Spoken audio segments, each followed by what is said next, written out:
refused to not be first. Do we do enough? Well, I never shut up about it. It must have been about 16, 17. We nicked their guilt rings. Right, the bouncer's guilt ring. This is no good for me. That's the reality. If you want the honest truth, and I see it every day.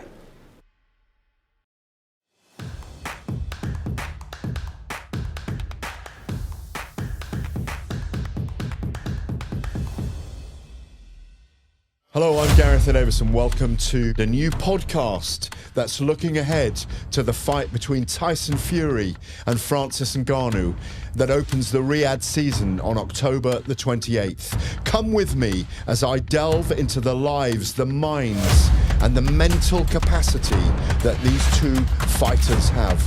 Both have extraordinary stories. I'm going to delve into the background of both men, how they came to be and how this fight came about. Come with me on this journey.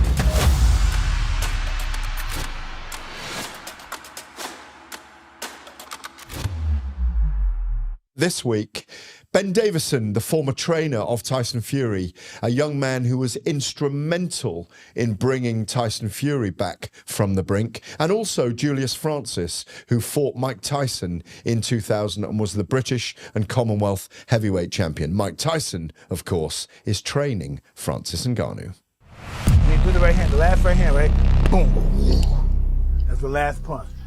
Do the right hand, left hook too. That was beautiful.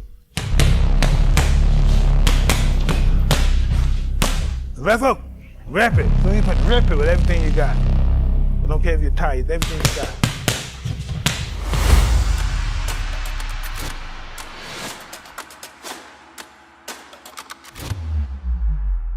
Well, I'm delighted to say I've been joined by none other than Ben Davison, Tyson Fury's former boxing trainer. Ben, I can see you're working hard in your gym. You've got one of your guys doing his neck strength and head strength behind you. I know you've had guys sparring all afternoon, people like Lee Wood, your world champion sparring. Tell me, first of all, there he is, brilliant. Yeah. Hey, hi Lee, how are you? Good, brilliant stuff, brilliant. Look, I want to ask you today about Tyson Fury, because you are the guy. Obviously, you've worked with Lee Wood, who's a world champion, Billy Joe Saunders, Devin Haney, Josh Taylor, some formidable boxers, and you're bringing a new swathe of boxers through. But you came to prominence, really, first of all, for your work with Tyson Fury. I think you were only 23 when you met him, weren't you? Yeah, something like that. 5 years ago? More than that. 30 now. There you go. So 7 years ago. The series At Home with the Furies is out at the moment, yeah? Weirdly, they filmed Tyson in Paris and the family for a year. You spent 14 months with him in his house. Tell me what a special person and a special fighter he is. Yeah, he's a real character, you know. I think that, obviously, as everybody knows, with the mental health issues and that, I think that he was in a boat that many people find themselves in today, where confidence was low, depressed, you know, going through some bad stages in life, resorting to the wrong decisions. I think that you got to think when he beat Vladimir Klitschko, after this amazing run that Vladimir had and nobody thought that he could do it, he was only 27 years old. And I think that what the expectation of what that would bring and how that would feel, I think you never really know what achieving your goals. And many people will never, ever achieve that, because many people haven't really got goals, never mind goals of that magnitude. And to achieve them, what that sort of feeling will bring. And I think that sometimes, I think with Tyson, there was an uncertainty as to why he was looking to achieve what it was that he was trying to achieve. Was he doing it for money? Was he doing it for fame? Was he doing it for glory? Was he doing it to prove something to himself? Was he doing it to prove something to others?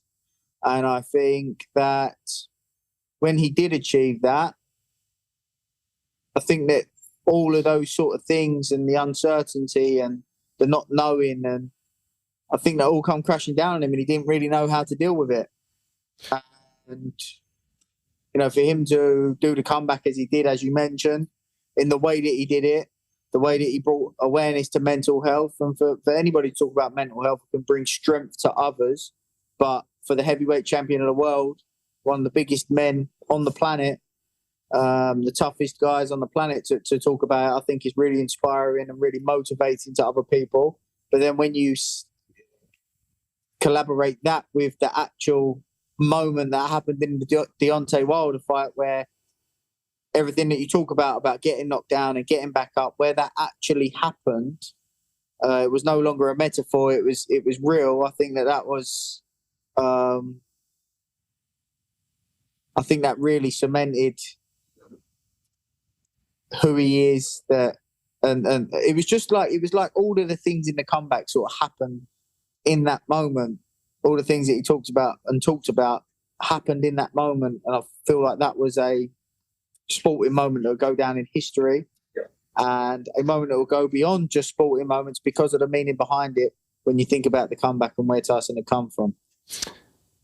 For over 42 kilos, I think over 45 kilos.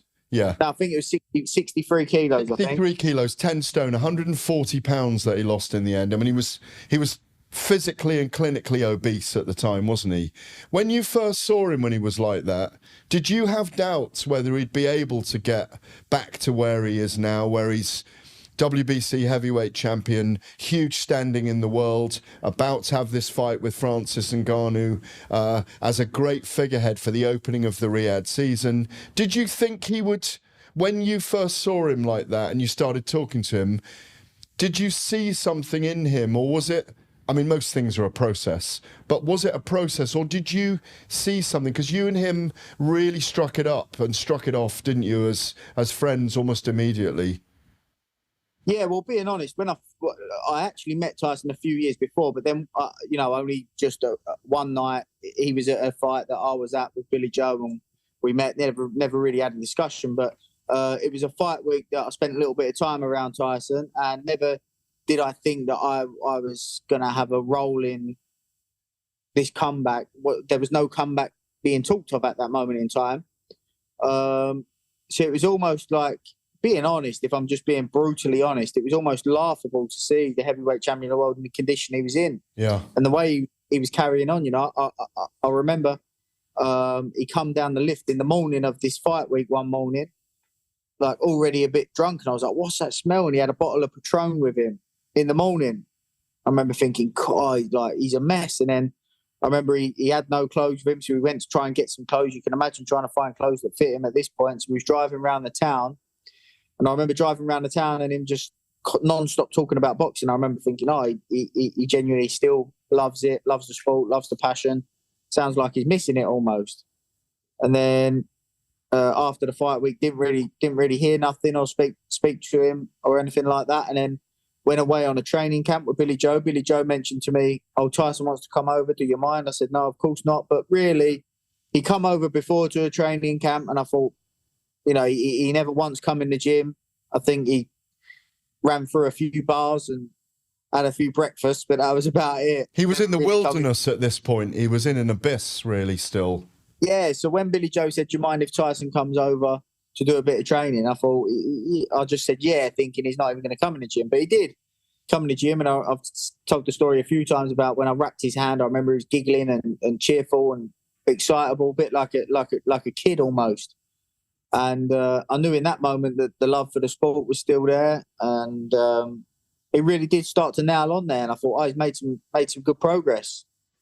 It was then that he started mentioning to me about, would you be my new trainer and this, that, and the other? And I sort of said to him, look, you haven't got to make any rash decisions. I know that any rash decisions. I know that you've had a lot of success with your uncle. Like, you haven't got. But if you want to continue working, we can sort something out financially, and I can continue to work. He had to go back to the UK for something, so we went back to the UK, and I heard from him. We stayed in contact, but nothing of any magnitude. And then he just randomly messaged me one night, and that was it. He was serious, and then the rest is history. Obviously, 5 fights with him, as you say, leading to that first Deontay Wilder fight, which was an extraordinary night, an incredible night, as you mentioned, in Los Angeles. I'll come to that in a minute. He is a special fighter, yeah? He has special talents. He has a special mentality as well. Can you describe, I mean, who else? I know I've got Muhammad Ali behind me here and Mike Tyson and Tyson. There aren't many people that sing in the ring afterwards for a start, but that aside, he's an entertainer, but those boxing skills, apart from having a chin, he can get up. He's got that desire for it all, that comeback that you had with him where he lost all that weight over a period of time. His boxing IQ is something that stands out, isn't it? Yeah, I remember. Sorry, just going back to your question before when you said, did I think it could happen? There was lots of times when I was sat in the house thinking, this is going nowhere type thing. And, really? And, but I did think, I got to know him by that point. I got to know the family and I cared for him. And I thought, I knew deep down he's a good guy. I just really clicked with him. And very similar in many ways. And so therefore, it just helped me understand him and helped me read him. But there were some challenges along the way. But I thought to myself, well, if he gets back and he's just happy in life, then that's enough. But obviously, it went to more than that. And just on the boxing skills, going back to, I remember when we was about to arrange his very first spar. And Lucas Brown was in Ricky Hatton's gym, and I thought, he's not the best Lucas Brown, but I thought he could punch. Like Tyson's timing, distance, these sorts of things were off. Hasn't took a shot, lost on the verge. He's in the process of losing a lot of weight. Probably not the ideal guy to spar, but Tyson was adamant he wanted to spar Lucas Brown. So I was like, okay, got in there. And just, for someone to be out the ring as long as he was out the ring, for someone's timing, distance, those kind of things, anticipation, those kind of things to still be there. He absolutely toyed with him. At one point, he span around it with a backhand, done a 360 and hit him up the head with a backhand. I'm sure Lucas Brown talked about it. He's a phenomenal talent, as well as the physical attributes that he carries for a heavyweight, as everybody knows, for a man of that size. Even though he doesn't look like a physical Adonis, it's kind of belies what he really is, doesn't it? Yeah, and to be honest with you, like I think Tyson might even say speed when people talk about Tyson and say speed. Not that he's slow, but I don't think his speed. I think his timing. His timing's impeccable. He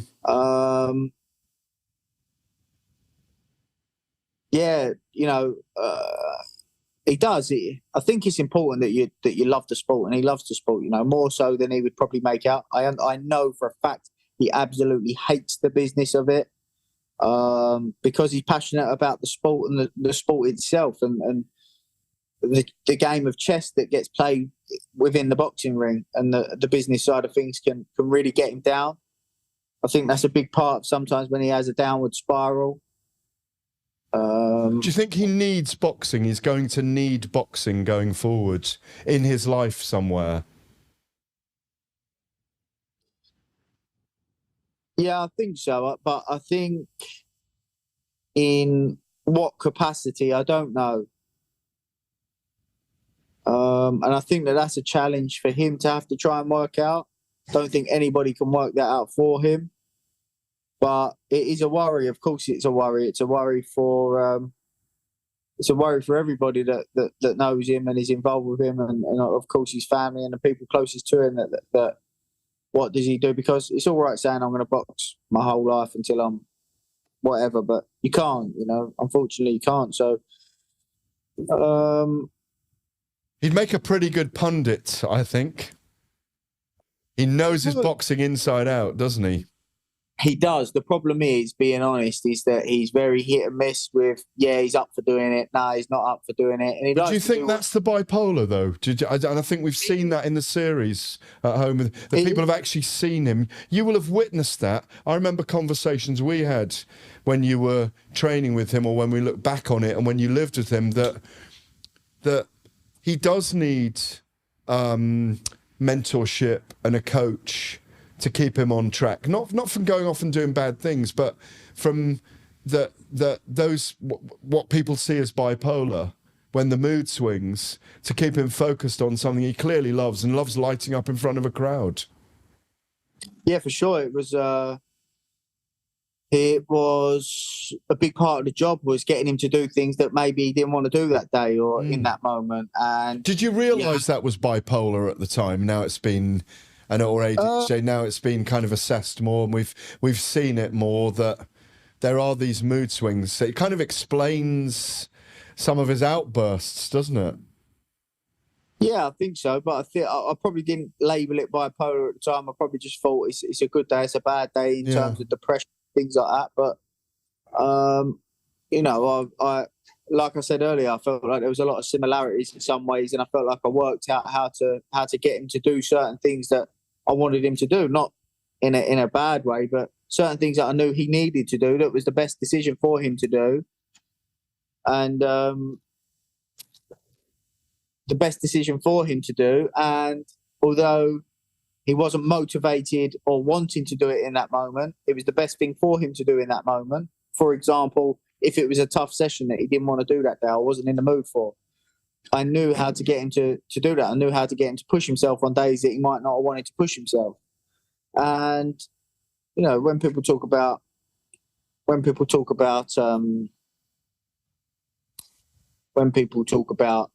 fighters and trainers clicking and things like that, sometimes that's a part of it, and that is a part of it, you know. But I understood him, and I knew how to get results out of him on the good days and the bad days. If you were to think about something that mostly that you got out of him and he got out of you, what was it? More than anything, more than, you know, obviously this massive comeback and all the things that have come with the comeback. I think the life experiences. I think that if we was to look back on the experience, the time, the conversations that we had, the good times, the bad times, and the times that we shared, whether it was us two, whether it was with other people, whether it was with the family, whatever. I think that whole period of that comeback, and there was other team members involved in that comeback as well. I think that whether there was 5 million earned or £1 earned, it wouldn't have made a difference. I think that we'd still look back at that as amazing times and times to be cherished for everybody, because it was a special journey. We had some unbelievable times, unbelievable laughs, and a collectively, everybody was together and for one goal, and we achieved what that goal was. It was a great team. I remember visiting you guys, not only in America, but also in the UK, but particularly in Los Angeles ahead of that first fight. And it was like a celebration that he was back. His brothers were there, the house in the Hollywood Heights. I think someone put a giant spider on a table and frightened the life out of me when I came to interview you one day, and I really did nearly freak out. It was like a giant tarantula. It might have been Tim Alcock who did that. It was a lot of fun. I remember interviewing Tyson one day, and he had the biggest jacket potato. I think you mentioned this all the time. But it was the size of a breeze block. And I can remember him sitting in his dressing gown, and I interviewed him, must have been for about 45 minutes, while he was munching his way through this giant breeze block of a potato, baked potato. Obviously, you guys were monitoring his intake at that point. You didn't want him to balloon up in weight, because you got him into like 19 stone, wasn't he? Just under 19 stone. And afterwards he went, oh, that was a bit dry. And I just watched him eating it for 45 minutes. But there was a happiness around that comeback, wasn't there? Yeah, for sure. Because look, obviously there was a lot of, at the time you disguise it and you hide it, but there was a lot of pressure. I know that there was a huge focus for Tyson was during that comeback. He didn't want to have a slip up and people go, see, Vladimir just had a bad night at the office. That was really important because if the comeback had gone wrong, that's all what people would have said. And I know that was... He didn't speak about it often, but I knew with one or two conversations we'd had at one point, very early on, to be honest. So even along the comeback, when there were discussions about rushing the comeback and wanting to take it a different route, Tyson to tell you himself that I nearly walked away at one point because, I did not want that. I didn't want to be a part of that. It wasn't a quick money grab scheme. It definitely wasn't that. And you've always said to me, the friendship that you developed together is the thing you'll always treasure from it. Yeah, because, the time that we spent, there were so many times it was literally just, well, as you said, I lived with him for probably the best part of 2 years, every minute of every day. And, look, my passion is to help people achieve their goals. And, we did that, and we did that probably on as big a scale as you can do so. The big night, the night that really, I think... Yes, he'd beaten Vladimir Klitschko in 2015. I was covering it there. It was a major night. It was a major success, one of the greatest successes. He was an underdog in that fight against Vladimir Klitschko. But to come back and fight Deontay Wilder in the Battle of Los Angeles, as I've dubbed it, and as many of us have seen it, on an incredible night when he was down twice and rose in that last round to take the fight back to Deontay Wilder. Jack Reese in there as the referee. What did you go through that night, and what are your memories of it? And do you think he actually won that fight, or do you think it was wrongly scored a draw? Yeah, I think it was wrongly scored a draw. I thought that Tyson won. I felt like when the bell went, to be honest with you, when the bell went, it wasn't even open for interpretation in my mind. Because he'd been down in the 9th, hadn't he? And he'd been down in the 12th. But it was hard to pick many rounds, certainly from my perspective as well, hard to pick many rounds for Deontay, even though he was very dangerous the whole time. Yeah, it might have been the second round, or there was a round in there where I thought, you might have gave that to Wilder. But even that was up for debate, I thought. But, yeah, look, I remember, there was a lot of pressure on me, It was going to be probably, not that it was about me, but Tyson would have been, Vladimir had a bad night. It would have been my fault that the comeback didn't go well. And, our careers could have turned out very differently. So there was a lot of pressure on. I remember driving through downtown Los Angeles, and I remember thinking, right, God, if everything's going to be okay, give me a sign. I said that in my head. And I remember the sun shining in through the car window and hit me on the side of the face. And I just remember from then, like, okay. You had faith. Yeah, and I was extremely confident. We knew that Deontay Wilder was going to take a long time with his ring walk. We took the pads into the ring so that Tyson could continue warming up while Deontay took his time trying to come to the ring. The only worry there was we didn't know what was in the engine. We did not know, he'd done 10 rounds of Pianetta, but at what pace, We didn't know what was in the engine in an elite 12-round fight. So, that was a big thing for me, was managing the rounds, managing the output, those kind of things, because we just didn't know. We didn't have anything there to. I know it's okay doing it in the gym, but it's another thing doing it on the night. And I'll be honest, I remember sitting down, I remember Deontay coming out, and I remember thinking, whoa, can I swear? No. I remember thinking, I was shocked at the speed. There was so much talk about power. And I remember Tyson saying to me the whole time, the heavier he comes in, the better it is for me. I remember him saying that all along. The heavier he comes in, the better it'll be for me. So his speed is going to be the problem. He come out, and I remember thinking, he is quick. But I remember also thinking, Tyson's anticipation's on point. Like, he looks on song. And he was fainting all the time, Tyson, and Bobby, you had him in that style. Style of... He's in a different phase now, isn't he? But he was very hard to hit as well. He was very elusive. Well, it was important, It was important that it was difficult to tag. My worry was what happened in the third fight when he walked in, boom, and got hit with the right hand as he walked in.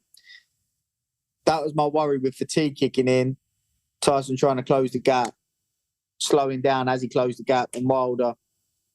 And I've got to give credit to Deontay Wilder's previous coach. I don't know if he still works with him, but JD's. Because yes. Yeah, I remember when I was studying Deontay Wilder for the Tyson fight, I remember noticing Jay Diaz always saying to Deontay, good back foot. What he meant by that was back foot first when you shuffle him back, which meant he was always in position to let a right hand go on the back foot. And I remember thinking, you know, if they're constantly drilling that, that's something that we've got to be careful with. And then obviously the 12th round knockdown happened and Tyson got up and you know, Tyson, I remember Tyson coming out of the ring saying, I felt a dip in there with him. I felt I broke him. I felt like I broke him there and mentally. And he was adamant from that point on. At any point when we talked about Deontay Wilder, from that moment, he was like, I know I broke him in that moment, and I know he'll crumble if I get on top of him. And so he did in the second fight. I've caught up with Julius Francis. Let's just watch this tiny clip for a minute. Who's the #1 heavyweight in the world right now? Tyson Fury. Why'd you say that? Without a shadow of a doubt, because he's at the moment he's the pick of the bunch. It's not just the fact that he's WBC champion, but the fact that there's not a lot of guys, or not any guys that I can see, that can match him for his, when I say knowledge of the game, but the way that he performs and the way the ring IQ. Yes, his ring IQ, the things that he does in the ring. If something is not going well for him, and it's happened in the past, he'll try something new. If something is not going well for a lot of these other heavyweights, they kind of fall into that trap of going, oh, I can't do it. I can't. Tyson Fury's got a very good mind as well for picking himself up and moving forward. Julius Francis there fought Mike Tyson. We're going to come to that in a minute. Back in 2000, I was covering it at the time. It was a big event. Mike Tyson coming here to fight on these shores for the first time. Julius there giving his analysis. He says Tyson Fury is the #1 of this era because his ring IQ and his ability to just adjust to any situation in the ring. Is he right about that? Is he the #1 of this era?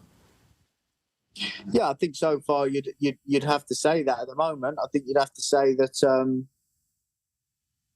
the Vladimir win and the 3 Deontay, well, 2 or 3, however you want to call it, Deontay Wilder wins are big players. You know, I know that you've got Anthony Joshua there who's took a couple of losses, but you know, I think there has to be some stock given for the amount of defences that he had and how often he defended those titles as well. And I think that Usyk, in the fashion that he's now claimed the unified heavyweight titles and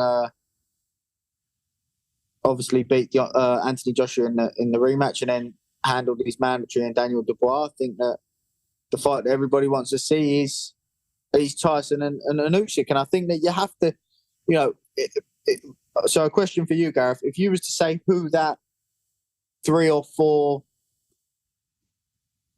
competitions are for the #1 of this era, who would you say they are? Well, it's between Tyson Fury, Alexander Usyk, Anthony Joshua, Deontay Wilder. So we've seen... But I think Zhili Zhang could be in the mix if he beats Joyce again, and then if he beats Joshua, he's got a massive dig on him. He's a big lump. I thought he lost on points to I thought he beat Hrgovic, by the way, in Saudi Arabia, even though he lost on points. He's kind of undefeated in lots of ways. I understand what you're saying in the sense that he could be a player. He could be a player, but I would say at the minute he's not a player. Yeah. But within the 4 players that you mentioned there, we've seen Anthony Joshua and Usyk fight, and we've seen Tyson Fury and Deontay Wilder fight. We need to see more. Yeah, I agree. They will. That's what we need to see. For me, Wilder may get to Usyk eventually in a fight. And for me, Tyson Fury beats Usyk. Those are my picks. but Usyk and Fury's a fascinating fight. I favour Fury even a little bit more after Usyk against Daniel Dubois. Let's listen to Julius Francis again here. He's talking about the upcoming fight between Tyson Fury and Francis Ngannou and the fact that Mike Tyson is training Francis Ngannou. Let's just have a little listen to this. What do you make of him training Ngannou? Will he give him advantages? It gives him advantages. It's going to give advantages to Ngannou, because if you've had someone, or if you have someone in your corner that's been there, seen it, done it, got the t-shirt, everything to go with it, and knows the angles, will figure out the angles, will give Ngannou, although Ngannou's not full as a boxer, he still has hands, he still knows how to throw 1-2. He's got power as well. That's the thing, he's got immense power. Tyson Fury also has power. If Tyson Fury gets clipped, it could be a good night. I can't, and I'm not saying that I can't see it happening, but with Tyson's IQ, Tyson Fury's boxing IQ, Francis Ngannou's got a lot to do and learn at the same time as he's fighting in the ring. He's going to be learning and doing at the same time, even though he has a Mike Tyson in his corner. Julius Francis saying there that Mike Tyson in Ngannou's corner does help him, training him. Obviously, he's one of the greatest heavyweights of all time, the original baddest man on the planet, and supposedly Francis Ngannou versus Tyson Fury, bringing the two codes together, creates the biggest puncher against the best heavyweight champion in the world. Do you agree with Julius Francis that Mike Tyson does actually help Ngannou, maybe psychologically and all those things, just having him there, watching those shuffles that he does? Is that a help to him in the corner, or at least in the camp? How could it not be? I think some of the most inspiring, motivating quotes come from Mike Tyson. I think that just the life experience and the wisdom that man has, which I think he doesn't get associated with enough. I think that how could that not be a huge advantage to somebody? He's experienced some of the biggest nights in boxing that we've seen. He's forever been up against big, tall fighters as well. And I think he knows his stuff when he talks about boxing as well. I think he's quite articulate. So yeah, of course, Mike Tyson for anybody to have some advice and to be given some wisdom by Mike Tyson is a huge advantage, of course. Is there a danger, as Julius saying, that obviously Francis Ngannou's coming over to the boxing code from MMA? He is a massive puncher. There's no doubt about that. Has Tyson got to be careful about not being complacent against him? Yeah, look, I'm not discrediting Deontay Wilder at all. His boxing ability is probably slightly below some of the other top contenders in terms of pure natural ability, but that punch gets him out of trouble. Francis Ngannou, I don't know if that power will transcend the same way into boxing. That's what everybody's waiting to find out, I think. But if it does, of course, he is a problem. He is, he's got to be given respect because, and the difference between him and Deontay Wilder is, I think Ngannou's size and strength up close, he will be strong, he will be physical. He potentially could get the better of Tyson in the clinch as well. So, there was a lot of talk about Tyson not actually smothering Deontay's power, etc., but trying to smother Ngannou's power and end up in the clinch with Ngannou, that's got to be taken into consideration as well. So, look, you'd imagine with a bit of distance, Tyson should be able to play with him. But any man of that size who can punch like he can punch is a danger. All these people saying, it's a joke. Well, I'd like to see them step outside with him and see how they get on and see if he's not a problem. Very, very interesting. Final one, Julius Francis again. This is a teaser for you. Prime Mike Tyson against a prime Tyson Fury. Who wins? Mike Tyson. Why? Sorry. Why? Because he was just A prime Mike Tyson, I don't think there was anybody that was in his league. Not anybody in his league. As much as Tyson Fury is that good for this era, we've seen him get wobbled, we've seen him get hit and hurt and knocked down. And yes, we saw that with Mike Tyson get knocked down, but that was, you know, there was other issues going on.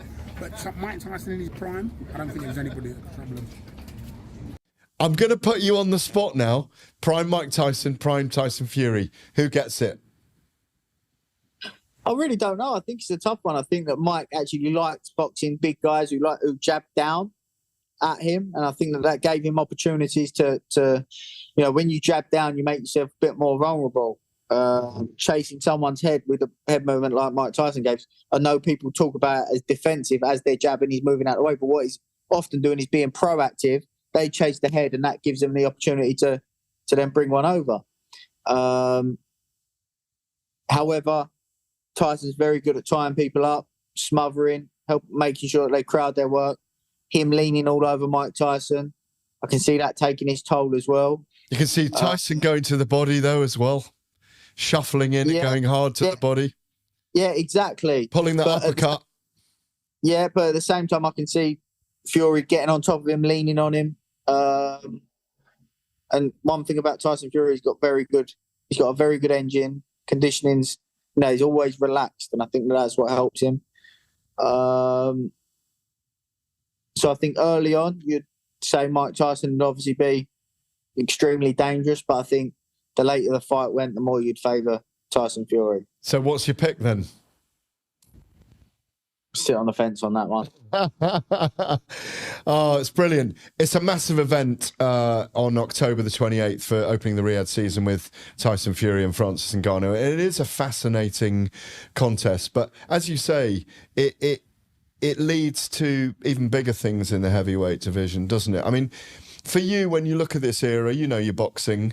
What does it feel like finally to have been involved in one of the greatest? I mean, it really is Tyson Fury's comeback as a person and as a sportsman, as a human being. What does it feel like to be involved in one of the greatest sporting comebacks of all time? Yeah, it's amazing, you know. It's amazing. It's an honour. Sometimes you have to pinch yourself to remind yourself. You know, I remember looking at some of the heavyweight title fights back when I was young, and rewatching ones from before my era back on tape. And I'm sure that generations long after I've gone, we'll be watching that fight. And you know, of course, that's an honour. And I just hope to keep being involved in historic events in the sport that we all love. So finally, a final pick, Tyson Fury against Francis Ngannou. I understand there's a rematch clause, so there must be some jeopardy there. Who's your pick? Tyson Fury via knockout. Okay, interesting stuff. Ben, you are a very young legend in the sport. It's always a pleasure to speak to you. Your views and your insight into the sport is extraordinary. We treasure you. Thanks for joining me. Appreciate you, Gareth. Thank you for joining me, Gareth A Davies. I'll have more on the background of Fury versus Ngannou next week. Come and join us.